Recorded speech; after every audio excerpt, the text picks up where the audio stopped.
ورحمۃ اللہ وبرکاتہ۔ الحمد لله وحده والصلاة والسلام على من لا نبي بعده، أما بعد فأعوذ بالله من الشيطان الرجيم، بسم الله الرحمن الرحيم۔ سورہ نساء کی آیت نمبر 51 سے آغاز ہوگا انشاءاللہ۔ ان اللہ یغفر من یشرک ویغفر ما دون ان اللہ لا یغفر من یشرک ویغفر ما دون ذلک۔ اللہ رب العزت نے اپنے دستور کو بیان فرمایا کہ اللہ جسے چاہیں گے معاف فرما دیں گے، لیکن جو شخص اللہ رب العزت سے اس حالت میں ملا کہ اس کے اعمال کے اندر شرک کی آمیزش ہوئی، تو اللہ رب العزت نے پہلے اپنے فیصلے سے آگاہ فرما دیا کہ مشرک کو معاف نہیں کیا جائے گا۔ یعنی وہ شخص جس نے اپنے رب سے توبہ نہیں کی اور اس کے اعمال کے اندر شرک موجود رہا اور اس کی رب سے ملاقات ہوئی، تو اللہ نے پہلے بتا دیا کہ اس کی معافی کا کوئی امکان نہیں۔ اللہ رب العزت ہمیں شرک سے محفوظ فرمائے۔ اور قیامت کے دن جو عذاب دیا جائے گا اس آیت کے اندر آگے اس کا بڑا دردناک انداز میں اللہ رب العزت نے اس کا نقشہ کھینچا ہے اور فرمایا کہ کلما نضجت جلودهم بدلناهم جلودا غیرها لیذوقوا العذاب۔ اللہ رب العزت فرماتے ہیں کہ ہم جہنمیوں کی جو کھال ہوگی جو جسم کی اس کو تبدیل کرتے رہیں گے، یعنی کہ جب وہ جل جایا کرے گی تو اس کو دوبارہ اس کی نئی کھال ان کو دے دی جائے گی اور پھر وہ جل جائے گی، تو یہ سلسلہ ان کے ساتھ جاری رہے گا تاکہ وہ عذاب کا مزہ چل سکے۔ آگے فرمائیں ان اللہ یأمرکم ان تؤدوا الامانات الی اہلها واذا حکمتم بین الناس ان تحکموا بالعدل۔ اللہ رب العزت تمہیں حکم دیتا ہے کہ تم امانتیں ان کے حقداروں کو واپس کر دو، جن کا حق ہے امانتیں ان کو لوٹاؤ، اور جب فیصلہ کرو تو حق کے ساتھ فیصلہ کرو۔ اس کے شان نزول میں سیدنا عثمان بن طلحہ رضی اللہ تعالیٰ عنہ کا واقعہ ہے کہ یہ وہ تھے جن کے خاندانی طور پر جن کے پاس کعبے کی کنجیاں تھیں، یعنی کہ کعبے کے جو کلید بردار تھے وہ سیدنا عثمان بن طلحہ تھے، اور وہ ابھی انہوں نے اسلام قبول نہیں کیا تھا۔ اور ہجرت سے پہلے نبی کریم صلی اللہ علیہ وسلم صحابہ کے ساتھ جب وہاں پر گئے ہیں اور انہوں نے بیت اللہ میں داخل ہونا چاہا تو انہوں نے ان کو اللہ کے نبی صلی اللہ علیہ وسلم کو روکا اور آپ سے بڑے سخت الفاظ کے اندر گفتگو کی۔ آپ صلی اللہ علیہ وسلم نے بڑے تحمل اور بردباری کے ساتھ ان کی بات سنی اور ان سے کہا کہ ایک وقت آئے گا کہ یہ کعبے کی کنجیاں میرے ہاتھ میں ہوں گی اور پھر میں جسے چاہوں گا عطا کروں گا۔ تو انہوں نے کہا کہ تو قریش اس وقت تو ذلیل ہو جائیں گے۔ آپ صلی اللہ علیہ وسلم فرمایا نہیں، بلکہ قریش عزت والے ہوں گے۔ اور پھر اللہ رب العزت نے اپنا وعدہ سچا کر دکھایا کہ جب فتح مکہ کا واقعہ ہوا اور آپ صلی اللہ علیہ وسلم مکے میں داخل ہوئے اور آپ نے جب طواف فرماتے تھے آپ، اور اس کے بعد جب ان کو طلب کیا اور وہ کعبے کی کنجیاں آپ کے پاس آئیں، صحابہ کی خواہش تھی کہ یہ انعام ان کو مل جائے، یہ جو نعمت ہے یہ ان کے پاس آ جائے۔ سیدنا علی رضی اللہ عنہ نے خواہش ظاہر کی، سیدنا عباس رضی اللہ عنہ نے خواہش ظاہر کی۔ اللہ کے نبی صلی اللہ علیہ وسلم نے سیدنا عثمان بن طلحہ کو بلایا اور ان سے کہا کہ میں یہ کعبے کی کنجیاں پھر تمہارے ہاتھ میں دیتا ہوں اور یہ قیامت تک تمہارے خاندان میں رہیں گی۔ اور ان کو یاد دلایا کہ تمہیں یاد ہے میں نے تم سے ایک موقع پہ کہا تھا کہ یہ میرے ہاتھ میں ہوں گے اور پھر میں جسے چاہوں گا اس کو عطا کروں گا۔ اللہ رب العزت نے ان کو اسلام کی دولت سے بھی نوازا اور اب بھی یہ انہی کے خاندان کے اندر ہی سلسلہ چلا رہا ہے۔ صحیح مسلم کی روایت ہے سیدنا عبداللہ ابن عمر رضی اللہ عنہ سے مروی ہے کہ اللہ کے نبی صلی اللہ علیہ وسلم نے ارشاد فرمایا کہ بے شک انصاف کرنے والے جو اپنے فیصلوں میں، اپنے اہل و عیال میں اور اپنی رعایا میں انصاف کرتے ہیں، قیامت کا دن ہوگا یہ رحمان کے دائیں جانب نور کے منبروں پر جلوہ افروز ہوں گے۔ اور حدیث میں ذکر ہے کہ رحمان کی دونوں جانب دونوں ہاتھ اس کے دائیں ہیں، یعنی اللہ رب العزت ان کو یہ مقام اور یہ فضیلت عطا فرمائیں گے۔ اور یہ جو امانت ہے یہ بالخصوص اس کا وہ مخصوص مفہوم نہیں ہے جو ہم بظاہر ہم سمجھتے ہیں کہ کسی کے پاس کچھ پیسے رکھوا دیے اور جب اس نے اس کو لوٹایا تو اس کو مکمل لوٹا دیے، بلکہ اس امانت کے اندر تمام ذمہ داریاں آ جاتی ہیں۔ یہ حقوق العباد کی ذیل میں ہوں، جس کے اوپر جو حق ہے، جو اس کی ذمہ داری ہے، اس کے لیے امانت ہے جس کے بارے میں اس سے سوال کیا جائے گا۔ یعنی یہ حقوق العباد کی ذیل میں ہو، یہ معاملات کی ذیل میں ہو، حتیٰ کہ کوئی شخص جب کسی سے کوئی بات کرتا ہے اور وہ ادھر ادھر دیکھتا ہے اور اس کا مقصد یہ ہوتا ہے کہ کوئی سن نہ لے، یعنی وہ سرگوشی میں اپنی کوئی راز کی بات کسی سے کرتا ہے تو وہ اس شخص کے پاس امانت ہوتی ہے۔ اس سے اگر اس کی والدہ بھی پوچھے تو اس کو بتانے کی اجازت ہے۔ تو فرمایا ہے کہ اللہ رب العزت تمہیں امانت جو ہے وہ اس کا حق حکم دیتا ہے کہ ان کو ان کے حقداروں کے حوالے کرو۔ آگے جو مضمون بیان کیا جا رہا ہے میں اس کو آپ کے سامنے پہلے ذکر کروں کہ اللہ رب العزت نبی کریم صلی اللہ علیہ وسلم کی اطاعت کے بارے میں بیان کر رہے ہیں کہ نبی صلی اللہ علیہ وسلم کی اطاعت کا کیا حکم ہے، مومنین کس طرح سے اس حکم کو قبول کرتے ہیں، اور نبی صلی اللہ علیہ وسلم کی اطاعت کے بارے میں منافقین کیا رویہ اپناتے ہیں۔ اللہ رب العزت نے ارشاد فرمایا یا ایھا الذین آمنوا اطیعوا اللہ واطیعوا الرسول، اے ایمان والو اللہ اور اس کے رسول کی اطاعت کرو، واولی الامر منکم، اور جو تم پر حکمران بنا دیے گئے ان کی اطاعت کرو، یعنی مطلق جو اطاعت ہے وہ اللہ اور اس کے رسول کی ہے۔ فإن تنازعتم فی شیء فردوه الی اللہ والرسول، اللہ اور اس کے رسول صلی اللہ علیہ وسلم کے بعد جو اولی الامر کی اطاعت ہے وہ اللہ اور اللہ کے رسول صلی اللہ علیہ وسلم کے ماتحت ہو کے ہوگی۔ لا طاعت المخلوق لمخلوق فی معصیۃ الخالق، اللہ اور اس کے رسول کی معصیت میں کسی کی اطاعت نہیں ہے۔ وفرمایا من یطع الرسول فقد اطاع اللہ، جس نے نبی صلی اللہ علیہ وسلم کی اطاعت کی اس نے اصل میں اللہ کی اطاعت کی۔ اور فرمایا فلا وربک لا یؤمنون حتی یحکموک فیما شجر بینہم ثم لا یجدوا فی انفسہم حرجا مما قضیت ویسلموا تسلیما، فرمایا تیرے رب کی قسم یہ مومن نہیں ہو سکتے جب تک کہ اپنے تمام معاملات کے اندر نبی کریم صلی اللہ علیہ وسلم کو حکم تسلیم نہ کر لیں، آپ کو فیصل تسلیم نہ کر لیں، اس وقت تک مومن نہیں ہو سکتے، اور ان فیصلوں کے اوپر اپنے دل کے اندر کوئی تنگی بھی محسوس نہ کریں۔ یعنی ایک مومن کی تو شان یہ ہے کہ اس کی آنکھوں پہ جو چشمہ ہو، جس انداز سے وہ دیکھتا ہو وہ شریعت کا ہو، جب اللہ اور اس کے رسول کا حکم اس کے سامنے ہو تو پھر اس کو اس کے سوا کچھ نظر نہ آتا ہو، چاہے وہ اس کے رسم و رواج ہوں، چاہے وہ اس کے اپنی مزاج ہو، چاہے وہ اس کے معاملات ہوں۔ مومنین اور صحابہ کرام کا جو عمل تھا، جیسے کہ ابھی ہم پڑھ کر آئے کہ الذین استجابوا للہ والرسول من بعد ما اصابهم القرح، کہ صحابہ کرام نے زخم لگنے کے باوجود اللہ کے رسول کے حکم کو قبول کیا۔ جب یہ وقت کے موقع پر جیسے بھی ہم نے پڑھا کہ جب آپ زخمی تھے،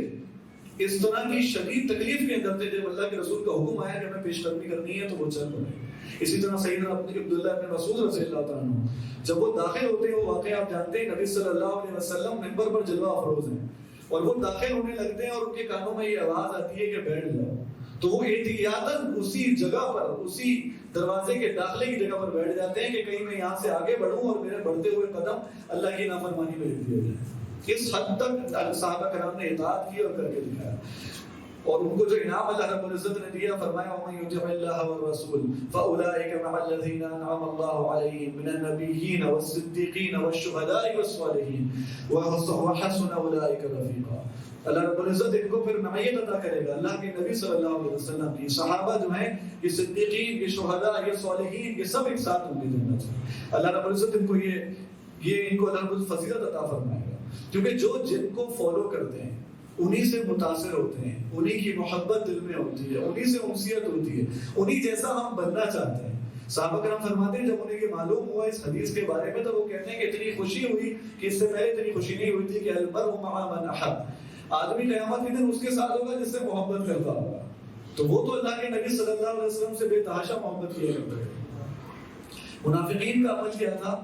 فرمایا وَإِذَا قِيلَ لَهُمْ تَعَالَوْا إِلَىٰ مَا أَنزَلَ اللَّهُ وَإِلَى الرَّسُولِ رَأَيْتَ الْمُنَافِقِينَ يَصُدُّونَ عَنكَ صُدُودًا، جب ان سے کہا جاتا ہے کہ آؤ اللہ کے رسول صلی اللہ علیہ وسلم کی طرف اپنے مسائل کو لے کے اور اللہ کے نبی صلی اللہ علیہ وسلم سے فیصلہ کراؤ، تو یہ منہ پھیر لیتے ہیں، یہ چل پڑتے ہیں۔ یریدون ان یتحاکموا الی الطاغوت، یہ چاہتے ہیں کہ طاغوت کے پاس اپنے فیصلے لے جائیں،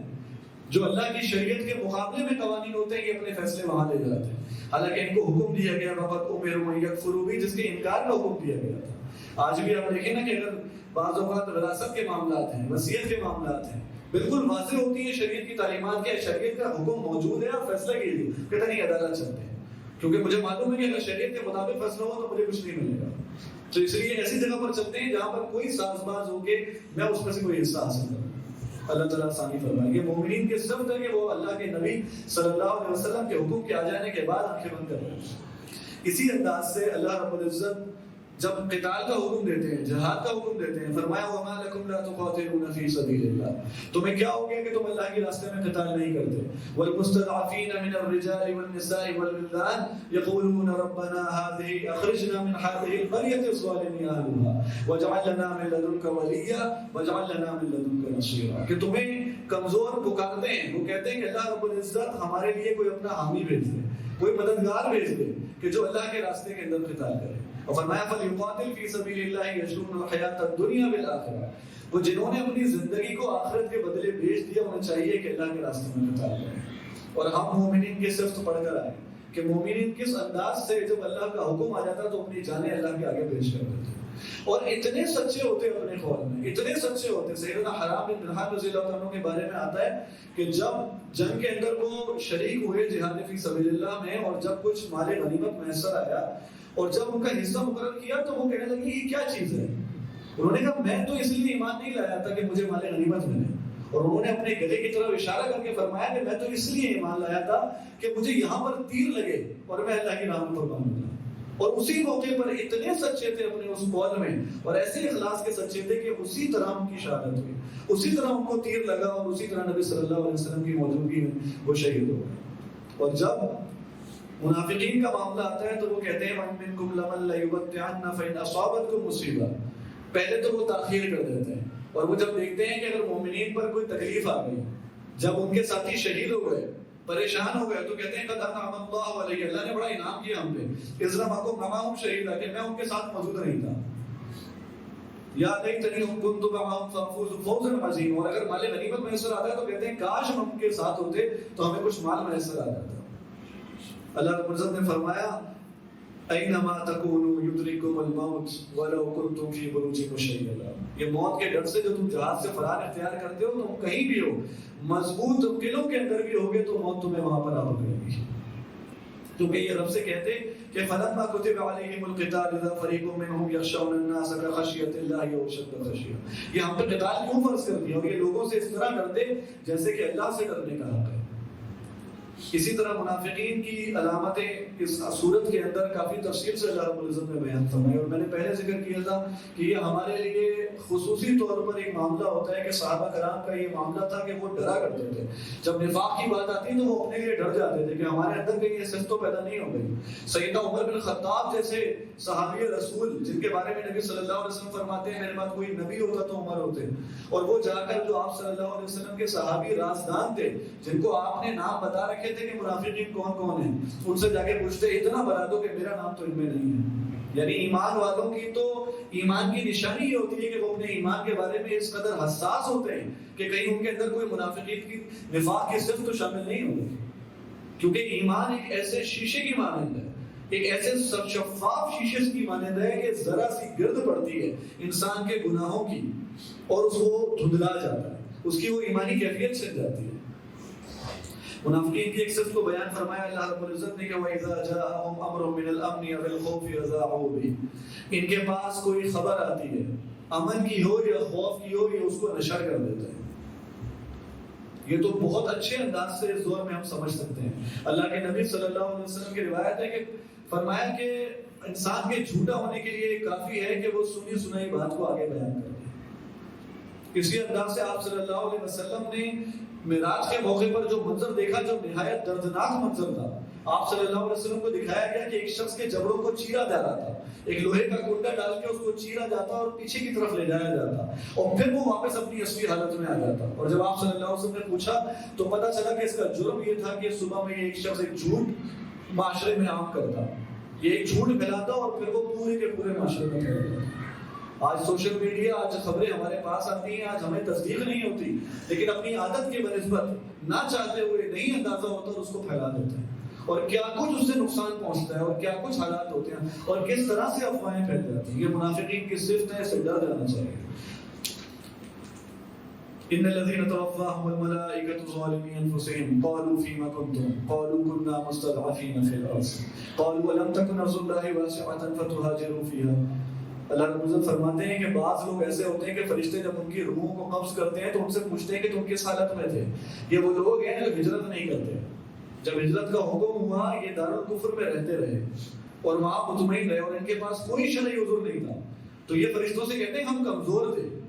ہم دین پر اس لیے نہیں عمل کر پا رہے تھے کہ ہمارا ماحول نہیں تھا، ہم ایسے جگہ پر ایسے لوگوں کے درمیان تھے، ان مشرکین کے درمیان رہتے تھے کہ ہم دین پر عمل نہیں کر سکتے تھے. تو فرشتے کہتے ہیں کہ الم تکن رسول اللہ واسعہ، کہ اللہ کی زمین وسیع نہیں تھی، فتہاجروا فیہا، کہ تم ہجرت کر جاتے. اولئک مأواہم جہنم، تمہارا ٹھکانہ اب جہنم ہے. بہت خطرناک معاملہ ہے کہ وہ جو مشرکین کے درمیان رہائش اختیار کریں. نبی صلی اللہ علیہ وسلم کی بہت ساری اس کے اوپر احادیث موجود ہیں کہ اللہ کے نبی صلی اللہ علیہ وسلم فرمایا اس سے بری ہیں،